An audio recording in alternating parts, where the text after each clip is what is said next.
So hey Gary, hey Alicia, we wanted to mark the special day. Alas, we can't be there in person, but it doesn't mean we can't celebrate you two guys getting together. Alicia, as you know, I've known Gary for a very, very, very long time. It was actually frightening to think about it. It's over 40 years now at this point, and you know, sometimes when I think back over the years, when I was reflecting upon it, I felt like I could never shake him off.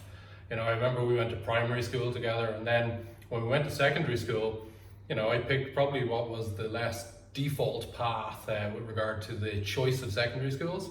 And who rocks up on the same day, first day going into secondary school, only Gary sitting there with me.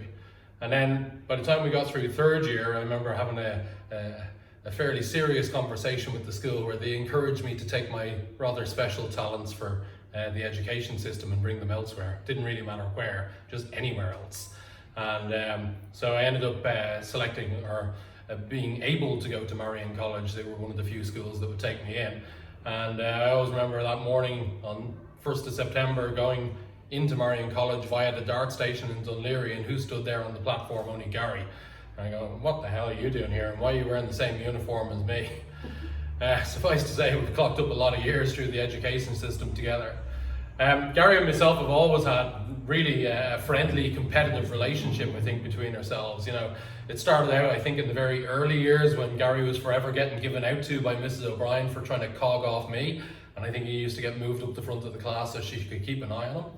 And then later we evolved. I think, you know, both Gary and I, at one stage along our early development years, developed kind of giraffe-like qualities where we were both taller than most of the people in our class. And we both discovered a reasonable advantage that gave us, particularly with regard to the sport of high jump. And Gary and myself went through many years, both in primary school and into secondary school, competing against each other in high jump. And both of us went on to the nationals in Dublin. And you know, some years he'd beat me, some years I'd beat him. But there was always, you know, good competitive banter between the two of us around that.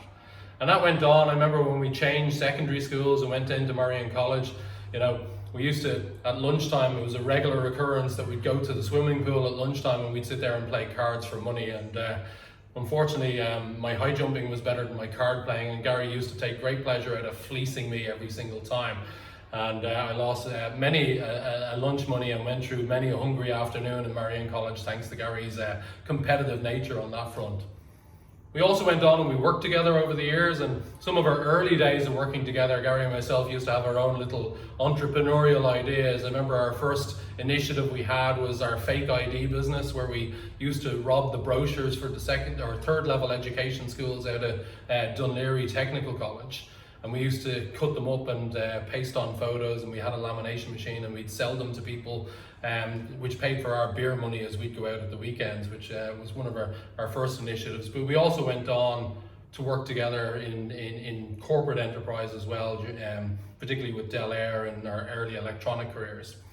But I think suffice to say, where I'm going with this is, you know, Alicia, I've known Gary as the child, I've known Gary as the adolescent, and I've known Gary as the adult. And you know, I think I'm probably one of the few people that can say, you know, I know Gary as the man. I know what he's like. I know he can be a pain in the ass when he wants to be.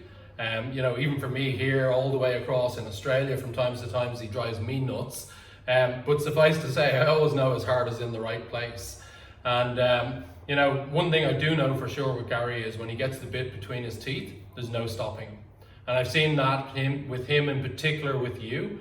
I always remember when he first met with you and he first started to talk to me about it, I could see that spark in Gary's eye, that same spark that used to take my lunch money when he was playing me cards in Marion College. The same hunger was there within him.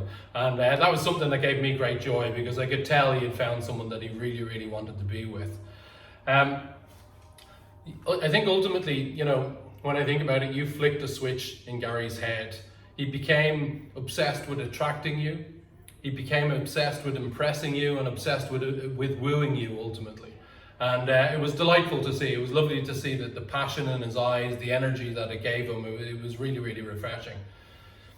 Gary and I, we've both got a very similar emotional capacity.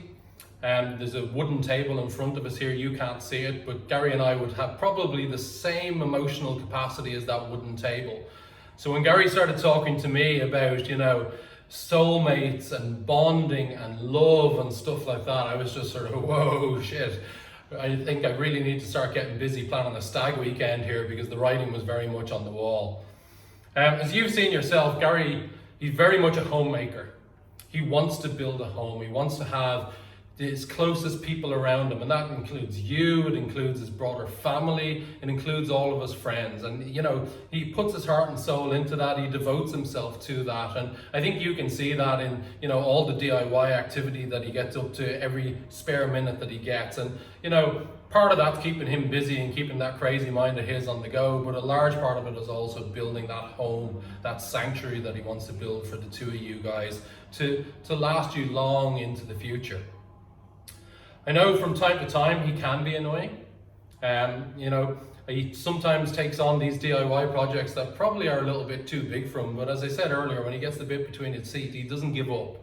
He keeps chipping away and he keeps driving forward, and increasingly, Alicia, I'd say, if it's something that he thinks is going to impress you, then he definitely doesn't let go of it. He really, rolls up the sleeves and gets stuck in. I think from time to time he's going to annoy you over the years, particularly as he gets, led astray by myself and some of the other lads, and that's going to happen. All I can say is forgive quickly. His heart is absolutely in the right place. These little minor blots on the worksheet that Gary has, which is for all of your future happiness, they're tiny blots and they disappear into the background very, very quickly. So try not to hold it against him for too long. That's what you tell me. I know. I'm kind of baiting the hook there with that one. But suffice to say, I'm very proud to say I know Gary. I do genuinely know Gary. I've grown up with him. I've worked with him. I've gone to school with him. We've drank too many beers over the years. I've got him drunk on whiskey. He's got me drunk on brandy. And, we know each other extremely well. And I know he'll do everything in his power to provide for you, to enrich the lives that you have together, and also to protect you, because I know that's within Gary's heart, it's within his soul.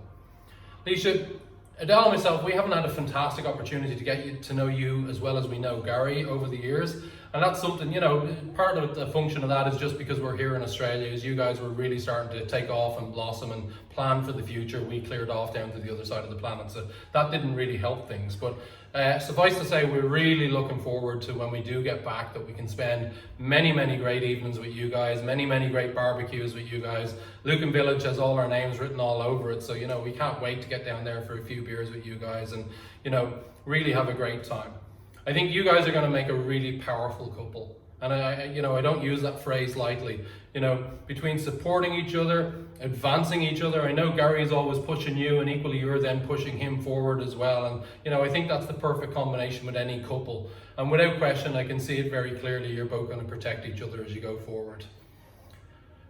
Before I give you over to Adele, there's one important point that I absolutely must raise, and this is in my capacity as the best man.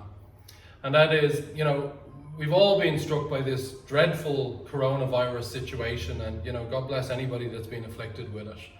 But unfortunately, it's driven the situation where you guys have had to change the date with regards to the official ceremony. And I'm afraid that, the rules are as they are, and when you change the date, that makes the stag weekend effectively null and void. So, Alicia, unfortunately, I'm going to have to take Gary away again for yet another weekend, and the planning for El Chapo Does El Square Part 2 is now well underway with the planning, and that's completely unavoidable. I'm sure you can understand the situation. With that, I'll give you over to Adele. Maybe you'll say a couple of words. Now while you're ahead. My words are very short but sweet. We're thinking of you. We've been thinking of you for the last couple of weeks, for the last year, planning on going home and spending time with you, and we were so looking forward to it, and we're so sad now not to be, and being stuck here out in limbo and not knowing what's going on. But we're looking forward to having a glass of champagne now and thinking of you this evening, and we're really looking forward to getting back now and getting stuck in to settling down to a life with good friends and please God, Mr. and Mrs. So guys, from here, us here in Oz, we want to raise a toast to the formal tying of the knot whenever that may happen. And there's no hurry on it. Whenever it does happen, it'll happen, and it'll happen for the right reasons with you guys. You will have seen, I'm going to be sharing a YouTube channel with you guys, and you'll have seen there's a genuine outpouring of love and support and delight from friends and family from all across the world with you guys. And they're all delighted to see that you're getting together. I think everybody can see the real magic that works between the two of you. So I think I speak for everybody when I say that I want to wish you the very, very best for the future. And may everything work out well beyond your wildest dreams. So to Gary and Leisha, cheers guys. To Gary and Leisha. All the best guys, looking forward to seeing you. Cheers.